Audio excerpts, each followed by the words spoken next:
a raging crack addict right now. But that is it. I give myself, wow, clap, come on. Some people are just internally confident. They have it all.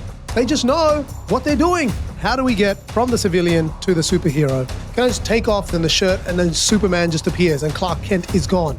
To make it more likely that we can get the outcome we want. You could essentially be the greatest sick cunt to have ever walked this planet and have incredible amounts of skill to do the highest stakes negotiation on the planet. All right, hello, good morning, good afternoon, good evening, wherever you are. It is a pleasure to have your company for a provocative title, a title specifically that'll make sense in this video why this title has been chosen specifically, because language and meaning is a big part of what we're about to get into. That is, confidence isn't something you have. It is something you manufacture. Okay, confidence isn't something you just somehow build up, something you extract. You have to kind of manufacture it into situations. And I've had to learn a framework to repeatedly manufacture confidence and develop a system that ensures that more often than not, when I'm looking to perform, that I can extract the right state to be confident, to get the best out of myself for that performance. Now, all of it sounds counterintuitive because we should be born with confidence. We should just, some people are just internally confident. They have it all. They just know what they're doing. But the unfortunate truth is the many, many successful people I've met, athletes, performers, creators, high performance business people, they all have rituals. And why do they have rituals? Because most people try to perform their way into confidence. High performers seem to do the opposite. They enter the right state, frame of mind first, then they can access the best performance possible. You know, sometimes confidence is just borrowed identity, and you have to get the state of someone or some idea that you can access or have a frame in your mind that you can pull out when you need. And it was a game changer for me to be able to learn it, to be able to learn that I can use this consistently when I require to be in the right state to give the best, get the best out of me. Because if it's up to serendipity, I'm just gonna nail it. It's just gonna happen. I've done enough reps. I'm confident enough. It's just gonna come out. Seems to be a house of cards strategy that I don't think you can unfortunately rely on when you are someone who is a high stakes performer. Now, my name is Jasky. I'm Australia's #1 street interviewer with the title Mr. Sick Cunt, and hence the title for this video, because I have tried to use that as an identity that I can step into as a performer, that performance identity that athletes activate. So I'm going to try and give you what I have kind of learned into one simple framework, because it is essentially a repeatable process that if I do it in the right way, do it often enough, do it in the right format, more often than not, I have the best foundation to achieve the outcomes I achieve. So I can draw a little bit out, right? This is kind of what we're trying to achieve here, which is someone who is decisive, confident, assertive, mission-focused, and it is accessing this superhero on demand. How do we get from the civilian to the superhero to try and get the outcome we want, to make it more likely that we can get the outcome we want? And some of the greatest performers do just this, which is where I got the idea. Can I just bring myself into that moment? Can I transform into that performer self, that identity that I can kind of create clearly in my mind? And can I just step into it? Can I just step into becoming, can I just take off the glasses and the shirt and then Superman just appears and Clark Kent is gone? Can I just do that? And I started to realize that that is what some of these greatest performers, elite performers do. Kobe Bryant had Black Mamba. It was this identity that he could access when he wanted to be that fearsome, just ruthless, determined performer, someone who was it's a determined athlete in his case. Beyonce had her identity as Sasha Fierce. Fierce. The the language in that is already the outcome that she's trying to achieve. And so many others, you know, Eminem, Marshall Mathers, and whatever. You can see all the superheroes. You know, they're the civilian self, and then they become that hero performer. So they kind of access that identity when they want. Now, how do you get to access that identity? Well, this is the framework that I've always tried to use, and it's been super helpful to try and get as close to the persona that you want, and it only gets there if that persona is clear.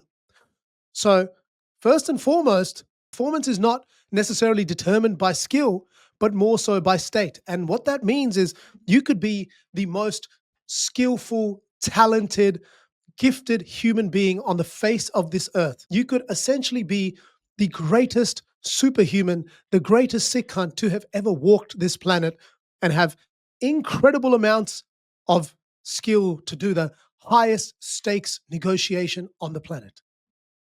But unfortunately, if you're a little bit in a bit of a slump, you're just not feeling it, there's a little bit of negativity in your mind, your focus is slightly off, you just don't have the right energy, you're just not as sharp in the moment, you're kind of using language that is not ideal to achieve the circumstances you want to achieve. It doesn't matter how skillful you are, but a person who is a little bit less skillful than the greatest skilled person, but has the right state for that moment, is likely to outperform. And I've seen it in myself many, many times. If I can be in the right state, if I can be have the right energy, show up as the sick cut version of myself, if I can transform into the superhero, it is much more likely I'm going to get to achieve the goals as possible. Because this identity here is curated to get as close to the comedic interviewer as I can. So when I'm trying to access that outcome of making the funniest, most memorable comedic interviews with strangers, I have curated the superhero to have the identity, the mannerisms, and all of that. I'm going to try and go through to get the outcome, to make the outcome as likely as possible. Okay, first and foremost, and this is probably something that everybody knows because Tony Robbins and the NLP community and all of the pickup artists of the world, if that is ever a you've had a you've ventured off, you've ventured into that world to any extent at all, or you've logged into your Instagram and somehow happened to embark on some self-help advice, you know what I'm going to talk about. Right? How do you access the right state? Right? So the 3 steps that typically that I use, that everyone talks about, and I'm sure it is no rocket science here, is to access the right state. Number 1 is physiology. What I try to tell myself is a phrase that I'm certain is a Tony Robbins phase, is emotion follows motion. I'm sure you can Google it, you can figure out where it comes from, but I'm certain it's a Tony Robbins coined terminology. And it's amazing because every time you want to get to a certain emotion, if you have the motion preempting the emotion you want to achieve, it is more likely that motion will let you achieve that emotion. So I want to be some high energy, hey, let's go, like that kind of guy. Like just doing that, there's my emotion. I am now high energy because I just gave it that motion that makes me a raging crack addict right now. Like, but that is it. I give myself, whoa, clap, come on. And now you have that emotion. Now I'm filled with energy right now. Okay, that transformed within a few seconds. If I can give myself the the posture, the breathing, the facial motions, the movement, and if it directly changes your nervous system to now be raw. Okay, I'm going to calm down because this is I'm going to get so fired. I'm going to smash the mic, like headbutt the mic directly. But you get the point. If you can use motion, use your body, if you're feeling low, change your posture, stand up straight, do some deep breathing, clap, use some energy, bring the energy in, and you can change the emotion you feel. Now, I'm not going for that high energy, just wild, these kind of like salespeople you see on the internet that look like they've had way too much cocaine and they are just on on a tear that they are going to literally rip you to shreds unless you buy their strange retreat where they have 18 other guys and they're just going to caress each other until they just say you are the greatest salespeople on earth. Like, if I don't, that energy is not the energy I'm going for, right? And that's going to freak out the majority of people that I interact with. Okay, but you can access it. As you've seen, emotion follows motion. If you can give your body some motion, the mind body connection is, if your body does something, your mind responds to the motion of your body, right? Now I want to get into a more of a calm, relaxed, open, a state where I am allowing everything to happen, to kind of bring myself as close to presence where I'm not overpowering the person I'm going to meet. It's a different level of motion. It's me doing a lot of deep breathing prior to going into my performance before I start to do, if I'm talking about the interviews, I have to really try and get myself into a calm, but listening, attentive state, which all comes from deep breathing, which all comes from having uh, no stimulation, right? And I want my body to feel like I am there in the moment. Meditation, all of that stuff, right? You get it. It's not rocket science. I'm not telling you anything you probably don't know, right?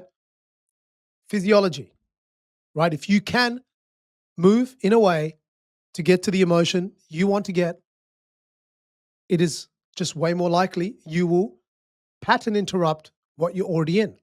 Now, what's amazing about this is you can interrupt your current pattern. And that's what helps me multifold is when I'm in a situation and I'm like, I just don't fucking feel it today. I don't feel it. I'm not feeling like I want to be doing this thing, giving this speech in front of whatever, 100 people and have to like motivate them or whatever. Not that that ever happens. I don't even know why I use an example that doesn't exist. I have to entertain these bunch of people, right? I don't feel like it. You can do a very quick reset, a very quick interruption. You start to get incredibly nervous before a thing happens, which is very, very common. Everybody gets incredibly nervous. You can interrupt and change your state. You're about to go into an interview. You're about to have a very uncomfortable meeting with your employer. You're about to have a tense interaction with your partner. Whatever the interaction may be, whatever the situation may be, you are feeling something that is not the right state you want to be feeling for that situation. You can change it. You can interrupt it. Now, you can interrupt it by the steps in the physiology that we mentioned. But let me, through the nose, deep breathing. Sound like I'm going into that retreat where we're going to caress each other, but you get the point. You bring your shoulders back. That's it. Feels shoulders hunched in, nerves, shoulders back, more confident. Body language. Um, your eye gaze, looking down, feels more shy, nervous, contemplative, a little bit more hesitant. Looking up, more, you know, expansive, generally assertive, more confident, powerful, whatever, right?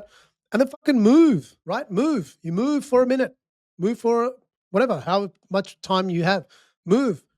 All of this very likely to Get your brain to follow the emotional state that you are trying to get it to achieve. You're about to walk into a meeting. You're not feeling it. Here's an interrupt protocol. Do some of these things, and you are more likely to be in a state where you are going to get the best out of yourself. Number two is your focus. Focus is about switching from, typically we are feeling a level of, I'm going to have judgment. I'm going to feel targeted. And all the nerves and anxiety come from a level of self protection.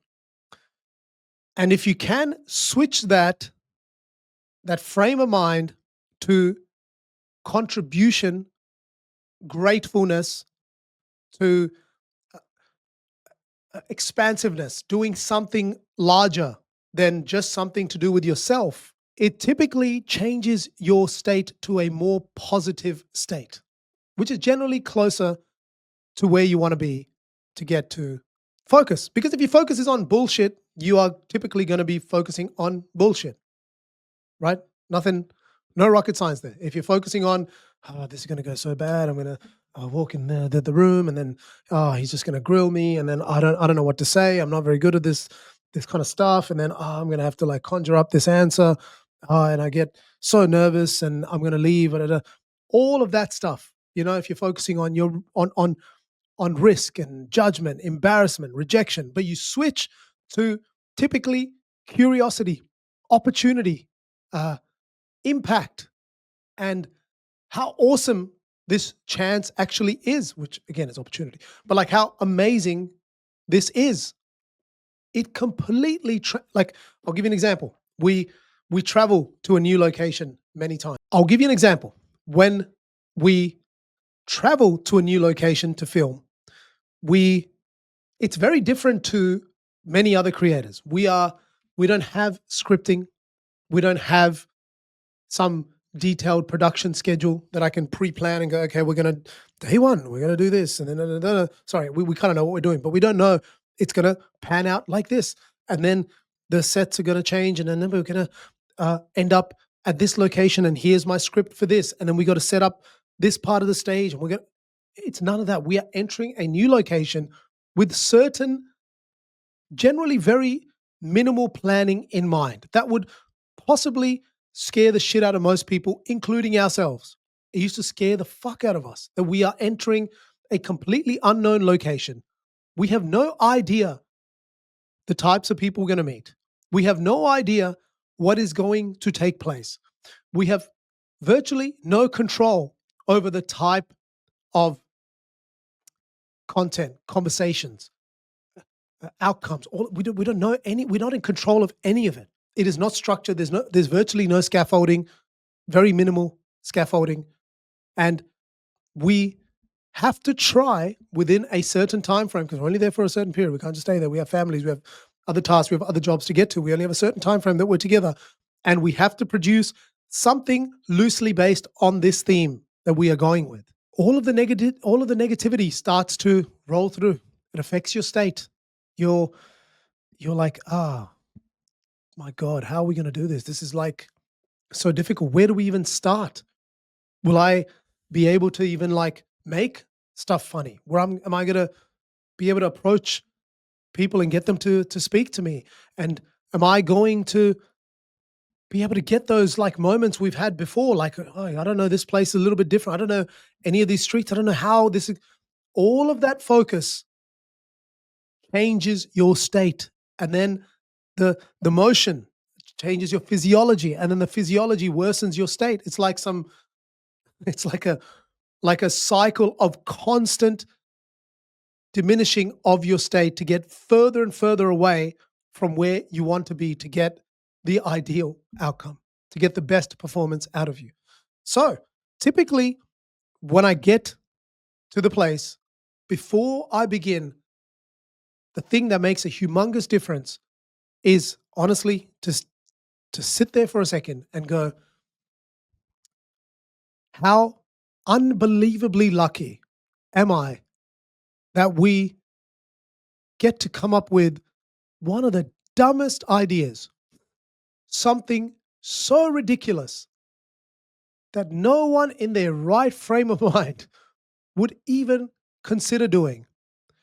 And we get to travel together as mates, and we get to come here together and literally have fun speaking to people, coming up with ridiculous scenarios, and on top of that, get to uncover incredible stories, incredible people, and showcase these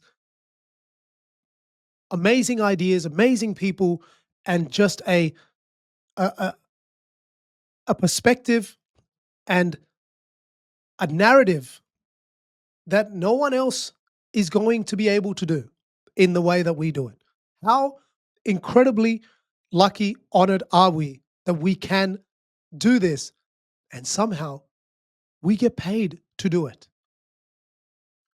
And the moment, and also the fact that you can then leverage it a little bit, you can aid it a little bit to make it even better by saying, on top of that, how amazing is it that it impacts people positively to be getting seen, heard, supported, and at times changing people's lives by the fact that they get opportunities that they never thought they could get, but except for being on the channel.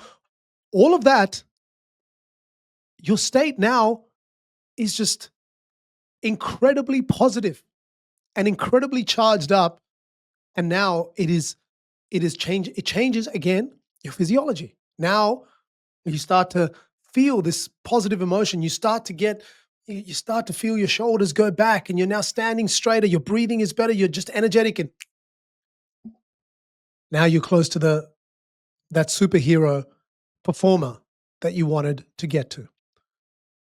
So the switch in focus can be so incredibly powerful that anytime I do it, I can access the absolute best out of me in any situation where my words are used to do any level of performance, because the nerves are guaranteed to come in.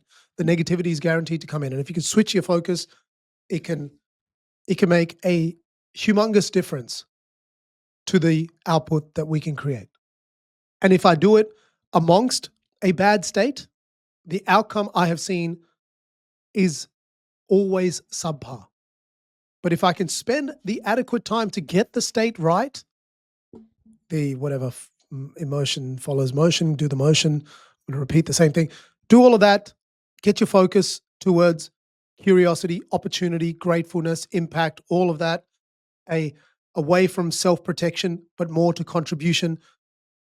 And you are now setting yourself up for a greater likelihood of greater success. So number 3, hence why I said in the title, I'm using the language for a reason. It is to change your state, right? By you reading this title and seeing the words sick cunt in there, it is hopefully gets you in the right. What?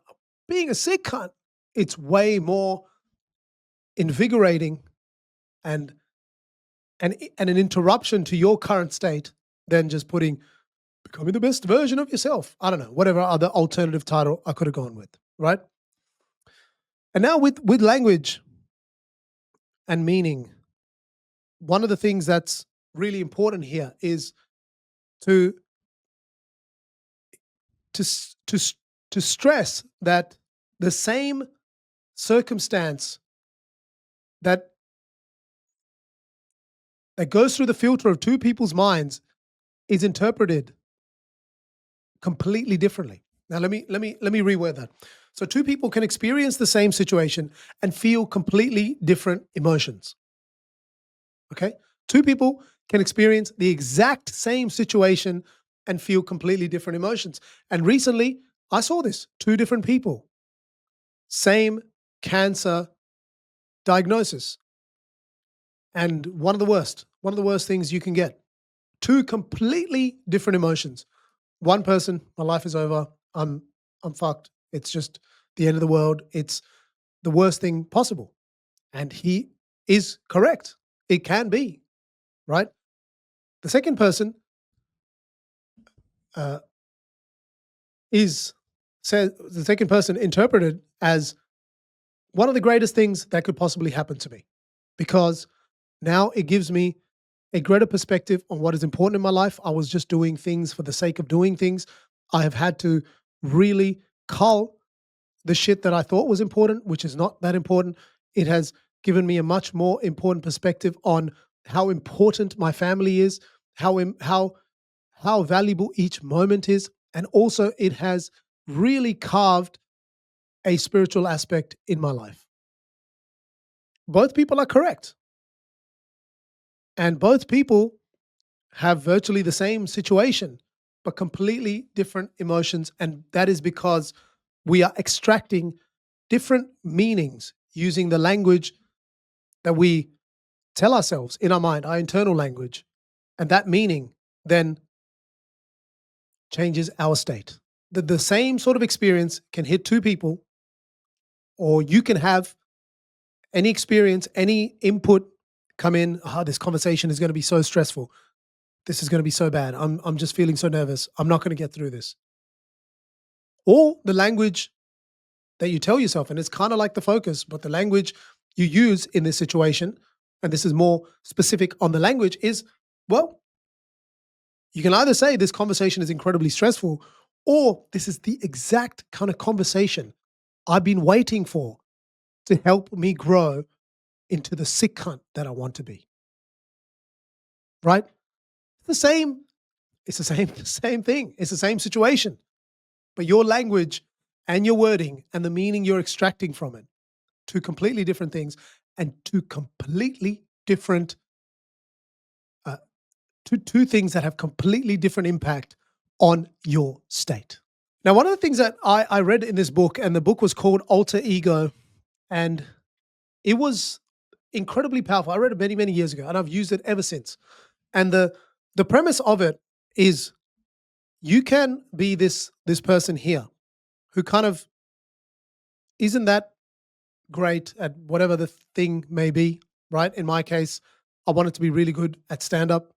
Okay. And I was okay. I was all right. But I couldn't get to the level of Louis C.K.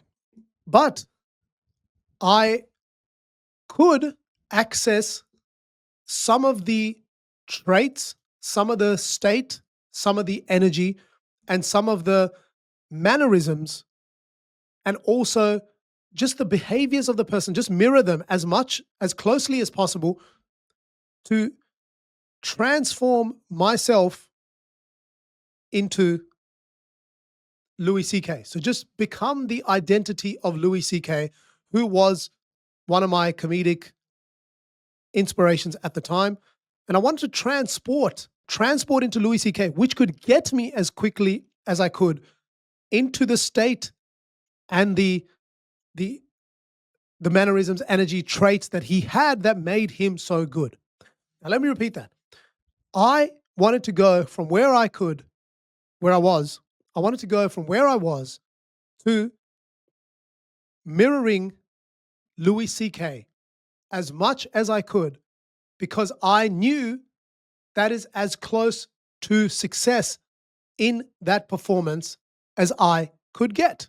So, I mean, I couldn't do a brain transplant and end up being him. I couldn't do that. But neurologically, I could adopt an identity, right?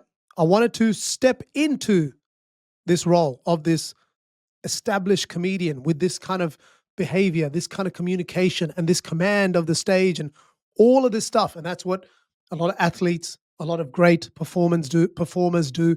They adopt this identity. And I said this at the outset. Kobe Bryant with Black Mamba, and Eminem with Marshall Mathers, Slim Shady, and all of the other, people develop this identity that is separate to themselves specifically for the role that they're trying to perform. Expert negotiators. And Chris Voss, he said he used to do this. He would go into this calm state, which was an alternative identity to himself, and he would step into that identity prior to going into one of these negotiations with some kind of criminal or whoever. I assume that's his name. It was Chris Voss, but I remember reading it a while ago. But a lot of people do just that. They will go into this identity just before performance. They're not themselves, they're not their civilian self, they're switching to that superhero. So I when I learned about the alter ego, I was like, can I build my own alter ego?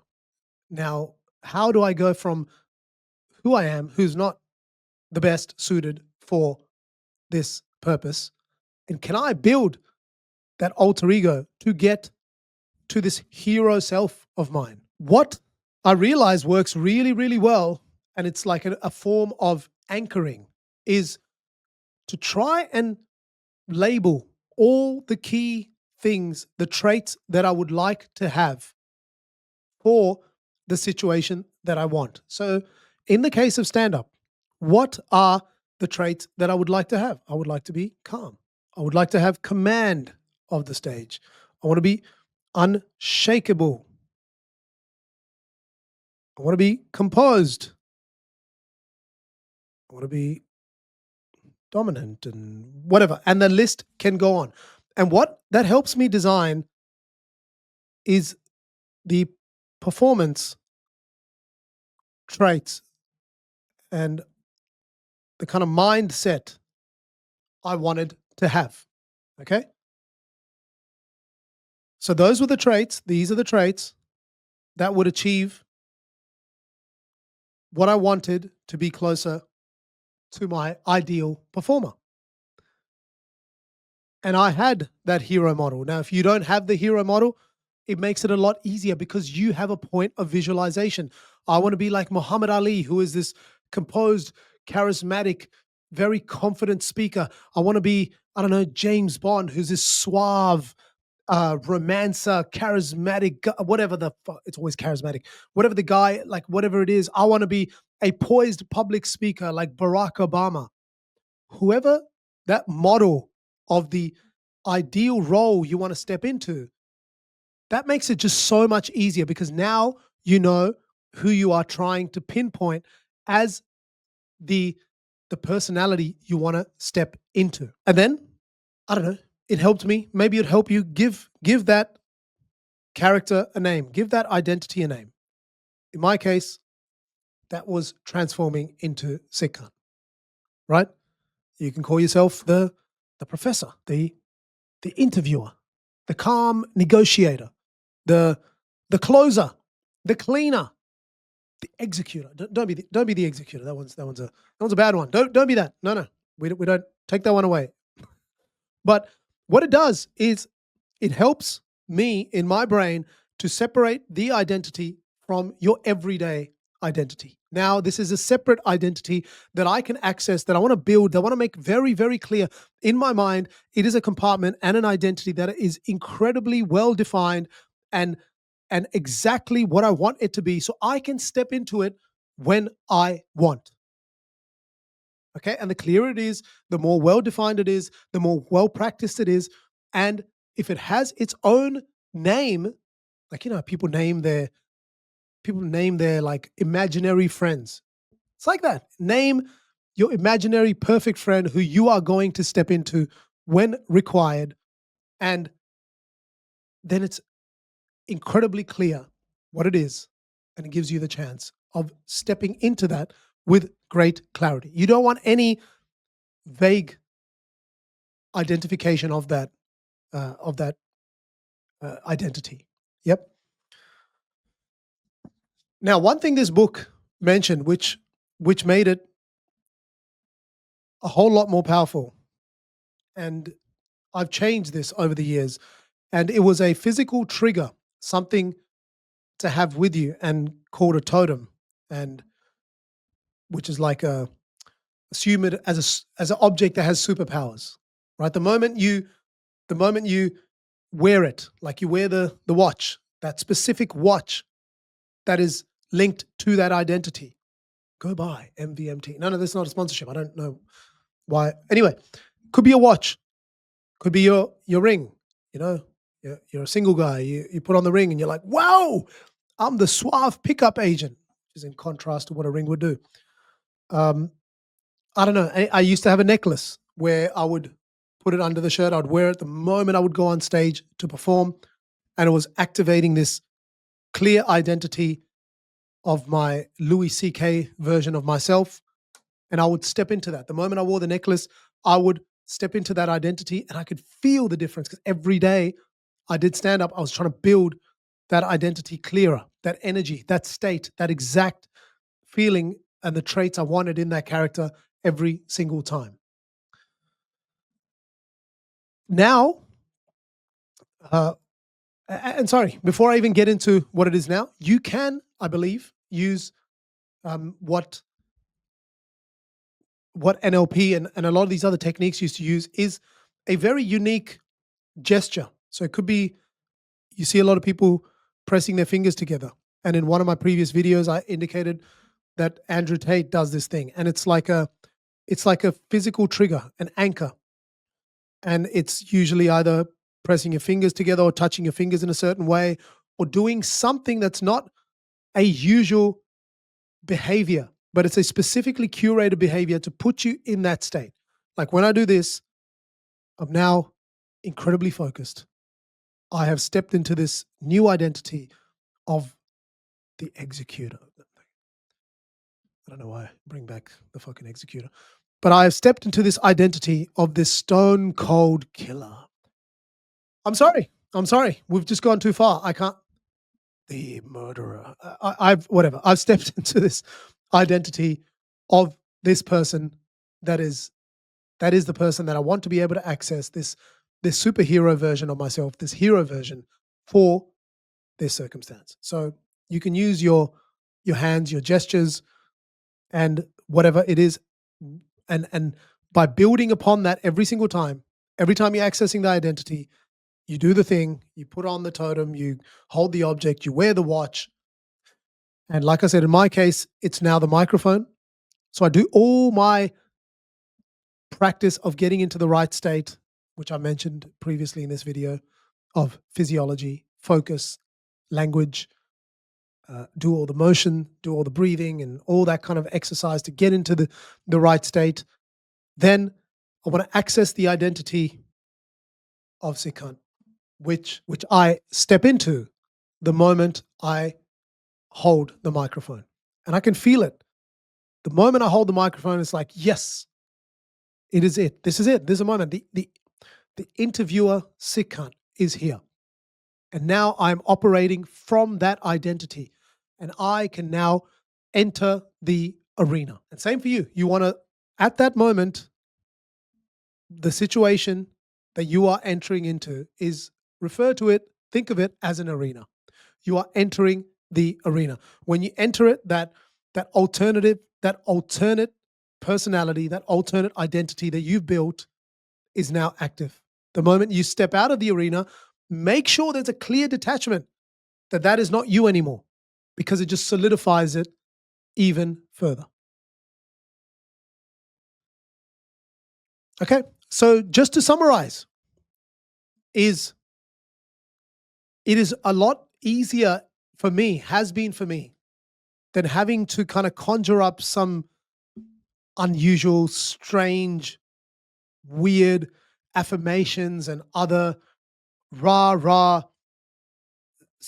you know, visualization of like success and all this crap that just never worked. And it was actually like a forced internal uh, pulling of your own emotions, which are just not, it doesn't feel in line with what you are trying to do. You kind of like really trying to push yourself to go somewhere where your body just rejects it. It's not comfortable. But having to mirror someone else, this mirror the traits, the behaviors of someone else, and making it very clear as this separate identity that you are stepping into, just made it so much easier and took a lot of that pressure away, because now you are not worried about judgment of yourself because you're no longer yourself. You are this alternative identity, this alter ego of yourself. And that is what you're stepping into, because you have defined it clearly every single time to now jump into that personality, which gets you in the right state for you to get the best out of this situation every single time. And making it clear what your traits are of that identity, making it as granular as you can. And every single time going, these are the traits I want this identity to to be the foundations of this identity, then giving it a clear name. So then in your mind, you're like, whoa, that is the name of this superhero. That is, as soon as I put on the mask, that's the superhero that I'm becoming. And then bang, using some sort of trigger or an anchor or a physical object or whatever, one of these to get into that just builds upon it every single time. And you are now borrowing confidence. You're borrowing the state of someone you idolize, someone that would really crush that situation. You're borrowing their traits, you're borrowing their behaviors, you're borrowing their confidence to give you the best outcome for yourself for the situation that you typically feel that added improvement in state and confidence would deliver exceptional results. And that person would deliver exceptional results. You're borrowing that to get better results for yourself. So,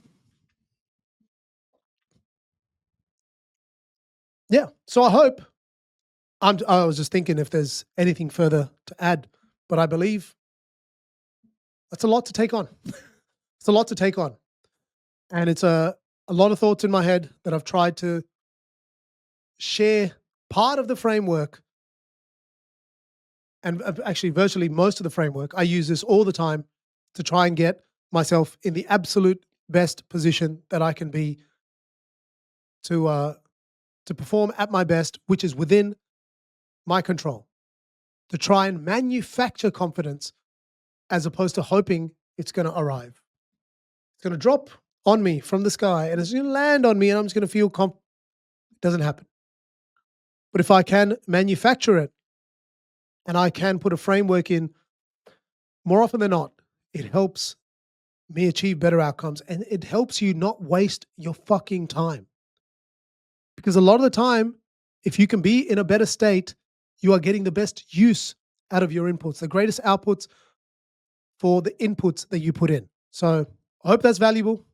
Comment, tell me, message me, do whatever to tell me how you have used this in hopes that, again, that I have provided some contribution in this video. And then because it's been so valuable for me, that's why I'm like not finishing this video because I'm thinking, how do I drive this message home?